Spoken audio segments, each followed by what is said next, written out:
Poisson, bonjour et bienvenue sur ma chaîne pour votre petite lecture de fenêtre sur soi. J'espère que vous allez tous très bien, que vous avez passé de belles fêtes. Alors, je rappelle simplement que les fenêtres sur soi sont une invitation à ouvrir une fenêtre à l'intérieur de soi pour peut-être y voir des éléments que vous n'aviez pas vus ou observés jusque-là. Vous apporter peut-être des suggestions de portes à ouvrir, d'idées à creuser. Voilà, c'est vraiment une fenêtre sur soi, d'accord? Sur un sujet donné à un moment bien précis ici de votre vie. Je vous conseille d'ailleurs à ce propos d'aller voir votre signe ascendant et votre signe lunaire pour croiser les informations et faire de cette lecture une lecture plus personnalisée. Et puis, on va faire cette lecture comme on a fait toutes les précédentes de fenêtres sur soi, avec un thème central qu'on développe et en fin de lecture, une carte conseil pour vous. D'accord? Alors, on va démarrer. Alors, le thème central pour vous durant cette période, que vous en soyez conscient ou non, amis poissons, c'est la roue de fortune.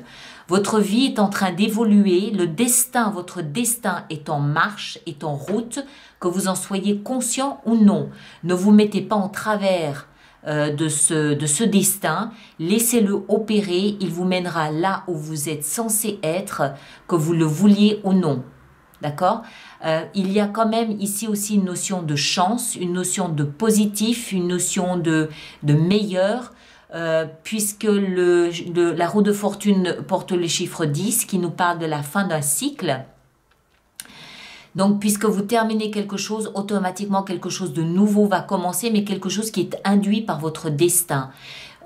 Moi, je crois fermement que si le destin se mêle de notre vie, c'est tout simplement parce qu'il est grand temps d'aller voir ailleurs.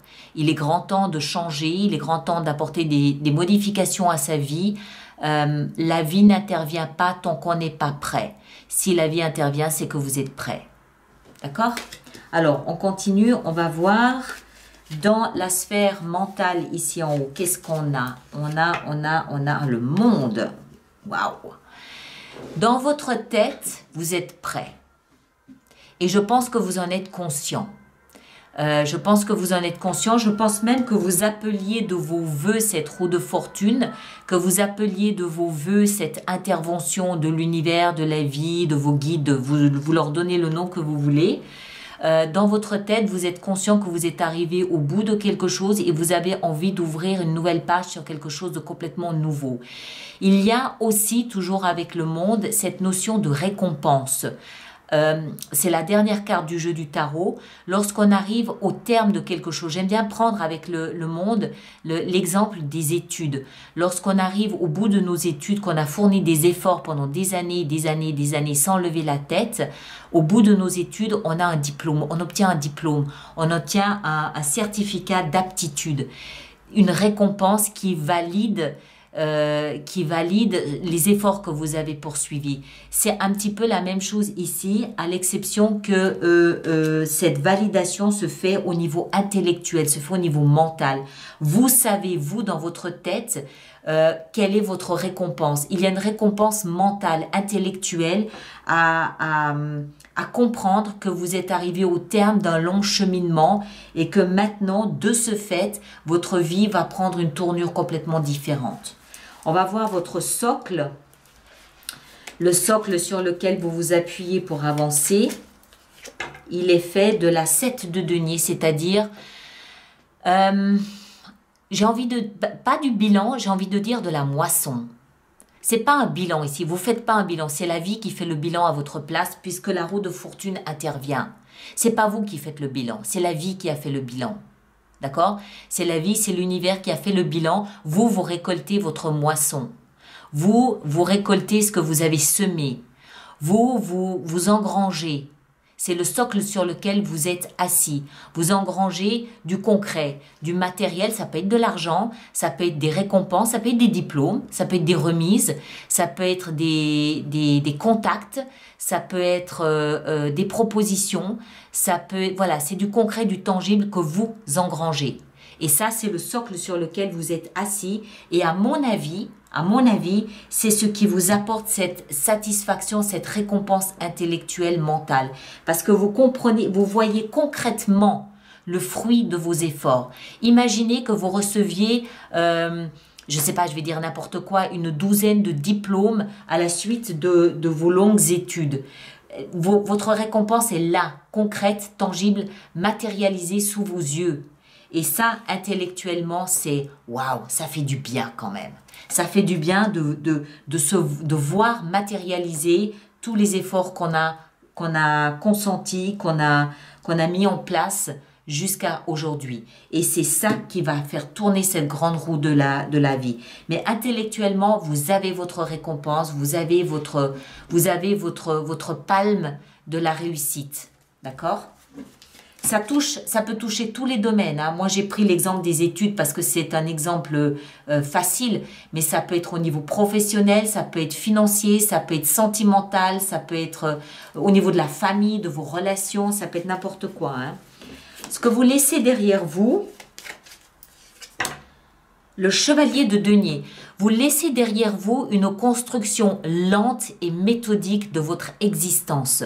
Ce que vous obtenez aujourd'hui, hein, ces diplômes, cette reconnaissance, cette matérialisation de vos efforts, ça a été induit par une construction consciente, lente, méthodique de votre existence jusqu'à aujourd'hui. Pierre par pierre, vous avez bâti, vous avez pavé votre chemin vers le succès, vers la réussite. Pierre après pierre. Vous les avez pesés, vous les avez sous-pesés, vous les avez taillés, vous les avez mis en place, vous les avez assurés. Vous avez pris votre temps parce que vous saviez que le chemin que vous étiez en train de bâtir, de construire, de paver, c'est un chemin que vous vouliez durer, voire durer dans le temps. Vous avez pris votre temps pour arriver là où vous êtes. D'accord, ça s'est pas fait comme ça. Vous n'avez pas trouvé cette récompense dans un paquet surprise. Vous l'avez bâti et vous avez vraiment pris votre temps pour arriver jusque-là. Ce vers quoi vous allez, vous cheminez tranquillement vers le roi de denier. Excellent. Le roi de denier, c'est une... Alors, il peut s'agir d'un personnage. Il faut que je le dise quand même. Un personnage d'un signe de terre, taureau, vierge ou capricorne. Il peut également s'agir de quelqu'un qui a un rapport avec l'argent, avec le patrimoine ou avec la terre. D'accord ? Un banquier, un notaire, un agent immobilier, un agriculteur, quelqu'un qui a à voir avec l'écologie aussi peut-être, ou l'environnement d'une manière ou d'une autre. Moi, je pense que c'est votre énergie, que vous avez pris ce pli de bâtir et de construire lentement, que c'est un comment est-ce qu'il faut que je dise ça? C'est un comportement qui vous a séduit parce qu'il vous a rassuré. Vous avez pris votre temps et aujourd'hui, vous êtes dans la position de ce roi de denier, c'est-à-dire que vous êtes sûr de vous, vous avez de l'expérience, vous avez de la maturité, vous avez confiance en vous et vous êtes dans cette position du roi de denier qui est capable de faire fructifier n'importe quoi.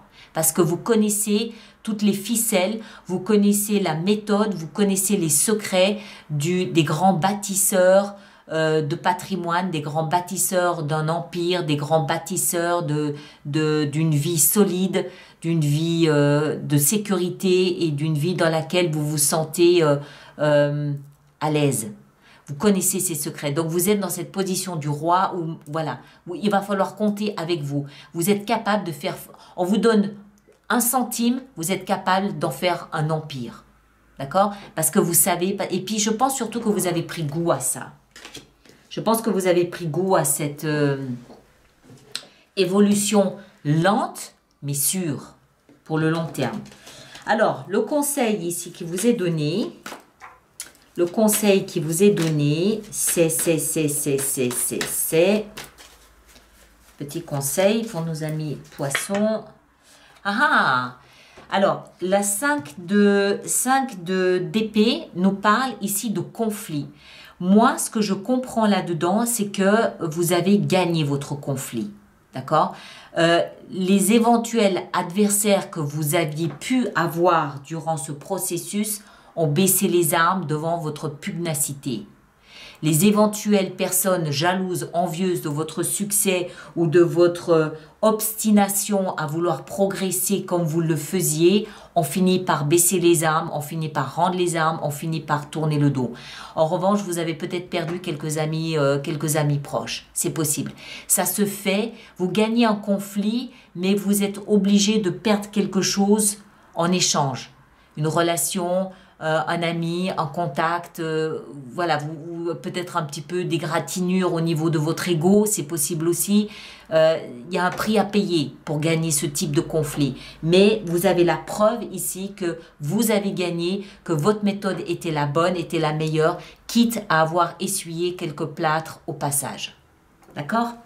Voilà mes très chers, je m'arrête ici. Merci de partager, de liker, de laisser vos commentaires sur YouTube.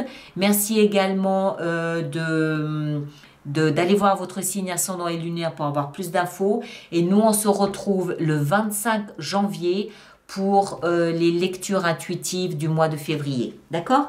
Merci beaucoup et à très bientôt.